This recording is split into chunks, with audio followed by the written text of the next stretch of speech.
What happens when a seasoned journalist refuses to play nice with a royal who's grown too comfortable with softball questions?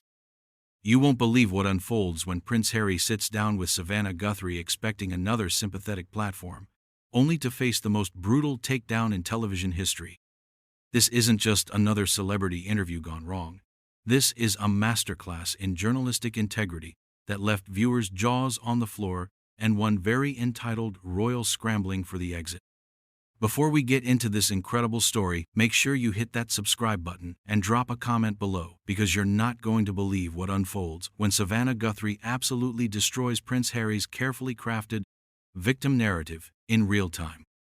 The studio lights were blazing hot as Prince Harry settled into the plush interview chair across from Savannah Guthrie, that familiar smirk playing at the corners of his mouth.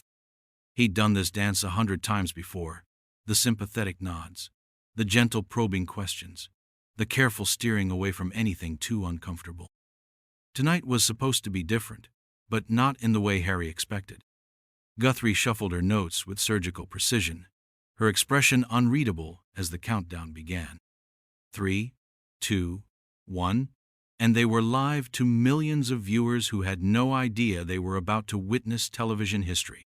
"Prince Harry, thank you for joining us tonight," Guthrie began, her voice steady but carrying an edge that immediately put Harry on alert. "I want to start with something that's been troubling a lot of people. You've built your entire post-royal brand on being the victim, haven't you?" The question hit like a sledgehammer. Harry's media-trained smile faltered for just a moment before he recovered, but Guthrie had already seen the crack in his armor. "I wouldn't characterize it that way, Savannah," Harry replied, his accent thickening slightly, always a tell when he was defensive. "I've simply been sharing my truth, my experiences of growing up in an institution that—" "Your truth?" Guthrie interrupted, and the way she said it made the phrase sound almost obscene. "Let's talk about truth for a moment. You've made millions, literally millions, from Netflix deals, book contracts, and speaking engagements, all based on trashing the family that raised you, protected you, and funded your privileged lifestyle for 30-plus years. At what point does sharing your truth become a calculated business strategy?" The studio fell deadly silent. Even the camera operators seemed to hold their breath. This wasn't the gentle questioning Harry had grown accustomed to. This was a journalist, doing what journalists used to do, asking the hard questions regardless of who sat in the guest chair. Harry's jaw tightened, his hands gripping the arms of his chair. "That's a very cynical way to look at it," he said, his voice dropping to that dangerous tone the royal family knew all too well. "I've been through tremendous trauma." "Trauma," Guthrie repeated, and again that word seemed to curdle in the air between them. "You mean the trauma of growing up in palaces? The trauma of having every door opened for you? The trauma of a family that bent over backwards to accommodate your wife's demands, only to watch you both burn it all down when you didn't get everything you wanted?" Harry's face was turning red now, that famous temper starting to show. "You don't know what you're talking about," he snapped. "The way my family treated Meghan?" "Let's talk about Meghan," Guthrie said. And suddenly the temperature in the studio seemed to drop 10 degrees. "Because that's really what this is all about, isn't it? You met a woman who convinced you that your family, your country, and your entire life up to that point were somehow inadequate. And instead of standing up to her, you chose to throw away centuries of duty and service to chase Hollywood dreams." The accusation hung in the air like a toxic cloud. Harry was completely still now, his eyes fixed on Guthrie with an intensity that would have made lesser interviewers back down. But Savannah Guthrie wasn't lesser anything. "My wife," Harry said slowly, his voice barely controlled, "has been subjected to racist attacks, media harassment, and institutional neglect that would have broken most people. The fact that you're sitting here minimizing that—" "I'm not minimizing anything," Guthrie shot back. "I'm asking why your response to alleged mistreatment was to sign multi-million-dollar deals to publicly humiliate the people who supposedly wronged you. If the royal family is as terrible as you claim, why not just leave quietly? Why the public crucifixion? Why the constant interviews, the documentaries, the tell-all books?" Harry was silent for a long moment. his breathing audibly heavy through his microphone. When he finally spoke, his voice was ice cold. Because they need to be held accountable. Accountable to who? Guthrie pressed. To you? To Meghan? Or to the millions of people who bought your book, watched your Netflix series, and made you rich beyond your wildest dreams? Because from where I'm sitting, it looks like you found a way to monetize your family drama, and now you're stuck in a cycle where you have to keep feeding the beast. The mask was slipping now. Harry's carefully constructed public persona, the wounded son, the protective husband, the modern royal fighting ancient prejudices, was cracking under Guthrie's relentless assault. His media training was warring with his natural arrogance, and the arrogance was winning.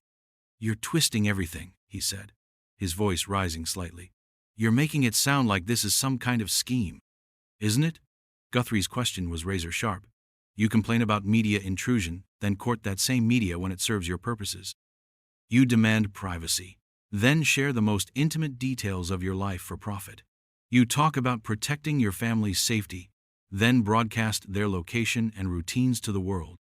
Help me understand how any of this makes sense unless it's all about the money." The studio was electric with tension now. You could feel it through the television screens across the country. This wasn't just an interview anymore, it was a reckoning. And Prince Harry was starting to realize that for once, he wasn't in control of the narrative. His hands were shaking slightly as he reached for his water glass, buying himself precious seconds to think. But Guthrie wasn't giving him any breathing room. She could smell blood in the water, and like any skilled journalist, she was moving in for the kill. "Let me ask you something else," she continued, her voice deadly calm. "When you look in the mirror, do you see a man who honored his mother's memory? Or do you see someone who used her death as emotional ammunition against your own family?" The question detonated like a bomb in the studio. Harry's face went white, then flushed crimson as the implications hit him full force. His mouth opened and closed several times, no sound emerging. For a moment, it seemed like he might actually get up and leave right then and there. But his pride, that fatal royal pride, kept him glued to his seat. "How dare you?" he whispered, his voice trembling with rage. "How dare you bring my mother into this?" Guthrie didn't flinch. If anything, she leaned forward slightly, sensing she'd found the nerve that would unravel everything. "You brought her into this, Harry. Every interview, every book chapter, every Netflix episode. My mother would be heartbroken. My mother would understand. My mother died because of the institution. You've weaponized Diana's memory more than any tabloid ever did." "That's not," Harry started, but his voice cracked. The composure he'd spent years perfecting was disintegrating in real time. "Isn't it?" Guthrie pressed on relentlessly. "Your mother spent her final years trying to find peace, trying to build bridges, trying to heal the wounds. And what have you done? You've torn open every old wound, salted the earth, and then claimed you're doing it in her honor. That's not grief, Harry. That's exploitation." The prince was on his feet now, though he didn't seem to realize he'd stood up. His hands were clenched into fists at his sides, his whole body rigid with fury. "You don't know anything about my mother," he snarled. "You don't know what she went through, what she would think about how I've been treated. I know she wouldn't recognize the man you've become." Guthrie shot back without missing a beat. "The Diana I covered as a journalist believed in quiet dignity, in service above self, in protecting her children from the very circus you've invited into your life. She fought the media exploitation you now profit from. She would be horrified by what you've done to William, to your father, to the institution she tried so hard to humanize." Harry was pacing now, a caged animal, looking for an escape route.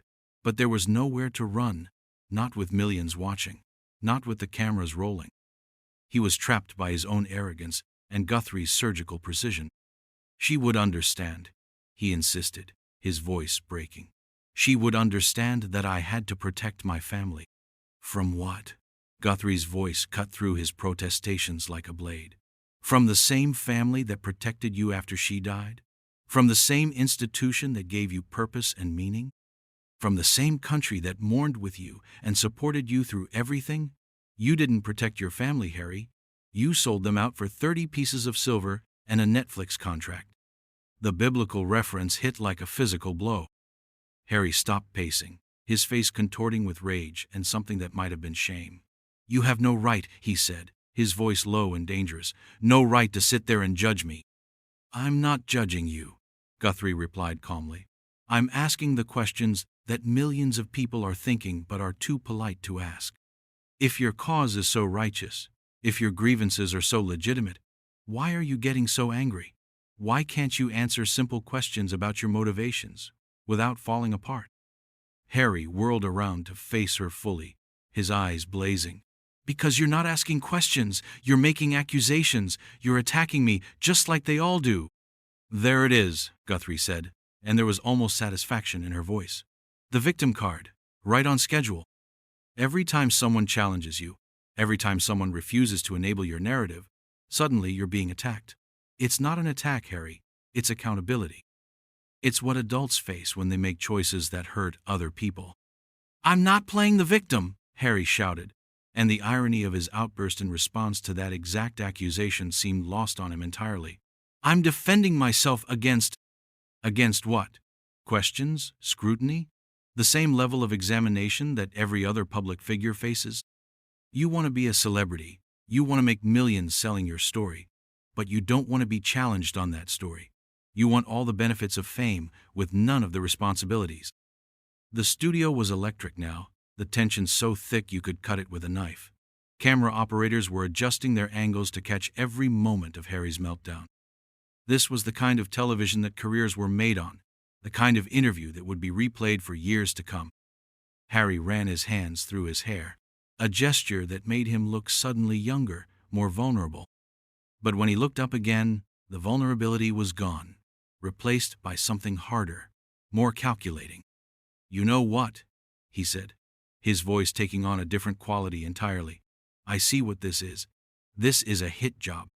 You brought me here under false pretenses, pretending this would be a fair interview, and instead you've ambushed me with character assassination."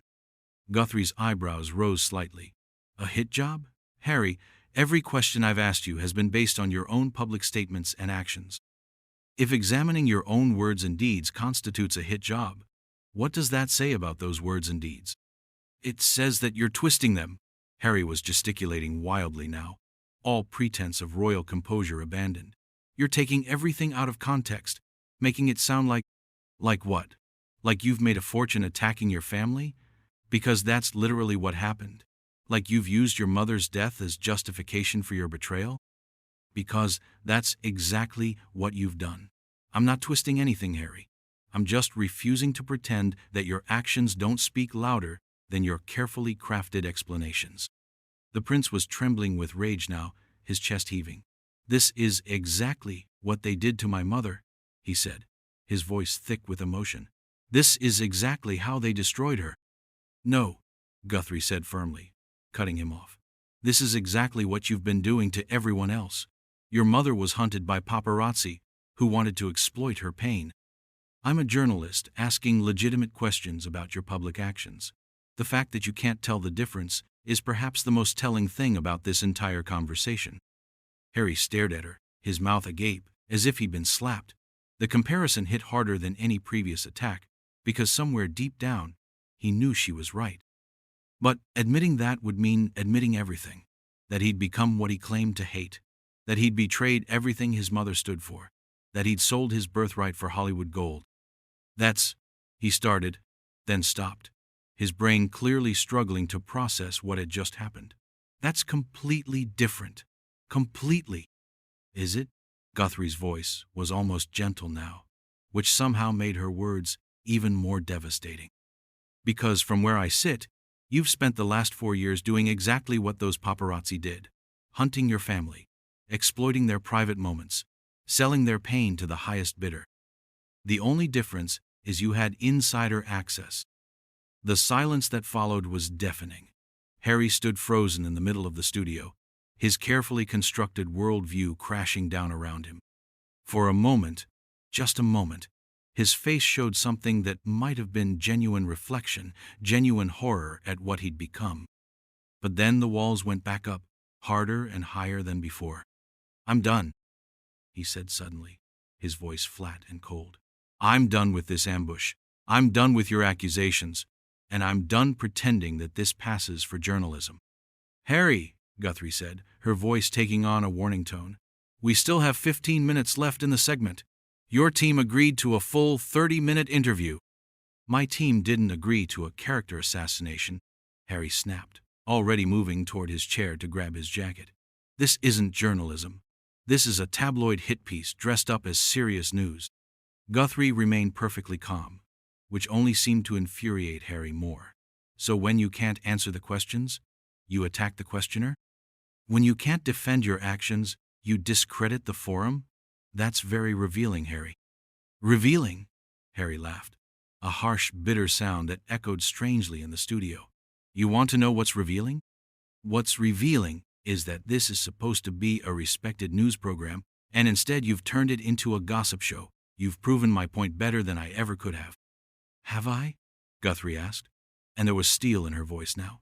Because what I've proven is that when faced with legitimate scrutiny, you fall apart. When someone won't coddle you and validate your victim narrative, you run. Just like you ran from your family, just like you ran from your country, just like you run from every difficult situation that requires actual accountability. Harry froze with his jacket halfway on, his face contorting with rage. Don't you dare. What? Tell the truth? That's what this whole meltdown is about, isn't it? Someone finally told you the truth to your face instead of feeding you the comfortable lies you've been living on. The prince was shaking now. Whether from anger or something deeper was impossible to tell. When he spoke, his voice was barely controlled. The truth? You want the truth? The truth is that my family destroyed my mother. And when I tried to protect my wife from the same fate, they tried to destroy her too. The truth is that I've spent my entire life being used as a prop for an institution that doesn't give a damn about the human cost of their precious traditions. And the truth is, Guthrie fired back immediately, that instead of working within that system to change it, like your mother tried to do, like your brother is trying to do, you decided to burn it all down for personal profit. You didn't protect anyone, Harry. You exploited them, including yourself. The final accusation hit like a thunderbolt. Harry went completely still, his face cycling through emotions too quickly to track. Rage, shame, denial, fury. They all flickered across his features before settling into something cold and hard. You know what? He said, his voice deadly quiet. You're right about one thing. I am done being used. I'm done being a prop. And I'm sure as hell done sitting here being lectured by someone who's never faced a fraction of what I've been through. He shrugged his jacket on fully, his movements sharp and angry. Congratulations, Savannah. You got your viral moment. You got your clickbait headlines. I hope the ratings are worth whatever's left of your journalistic integrity. Harry, wait, Guthrie started, but she was speaking to empty air. The prince was already striding toward the studio exit, his security detail scrambling to keep up. This interview is over, Harry called back over his shoulder, not bothering to look back. And so is any pretense that this network does actual journalism. The heavy studio door slammed shut behind him, with a resounding bang that seemed to echo forever in the sudden silence. Guthrie sat perfectly still for a moment, then slowly turned back to face the camera, her expression unreadable. Well, she said finally, her voice carefully controlled, I think that speaks for itself. She paused, gathering herself with the practiced ease of a veteran broadcaster who'd seen everything. When she continued, her voice was steady and professional, but there was an undercurrent of something that might have been satisfaction. Prince Harry was scheduled to discuss his upcoming charitable initiatives and his thoughts on family reconciliation. Instead, as you've just witnessed, he chose to storm out when faced with questions about the contradictions between his public statements and his actions over the past 4 years. She looked directly into the camera, her gaze unwavering. As journalists, our job isn't to provide comfortable platforms for public figures to promote their latest projects. Our job is to ask the hard questions, to hold powerful people accountable, and to seek truth even when that truth is uncomfortable. The studio remained deathly quiet except for the hum of cameras and the distant sound of Harry's motorcade roaring away from the building. "That's our show for tonight," Guthrie concluded, her professionalism never wavering despite the chaos that had just unfolded. Thank you for watching what may have been one of the most revealing interviews of the year. Revealing not because of what was said, but because of what couldn't be answered. As the credits began to roll, social media was already exploding. Within minutes, clips of Harry's meltdown were trending worldwide. The phrase, "How dare you bring my mother into this?" became an instant meme. Think pieces about royal privilege and media accountability began appearing before the show had even finished airing. But in the NBC studios, Savannah Guthrie simply gathered her notes, stood up from her chair, and walked calmly toward her dressing room. She'd done her job, asked the questions that needed asking, refused to be intimidated by title or tantrum, and let the audience see exactly who Prince Harry really was when the cameras were rolling and he couldn't control the narrative. Behind her, the empty chair where Harry had sat seemed to say everything about a man who could dish it out but couldn't take it, who could attack his family for profit but couldn't handle being asked to explain himself. The prince had gotten exactly what he deserved, a masterclass in real journalism from someone who refused to play his game. The interview was over, but its impact was just beginning.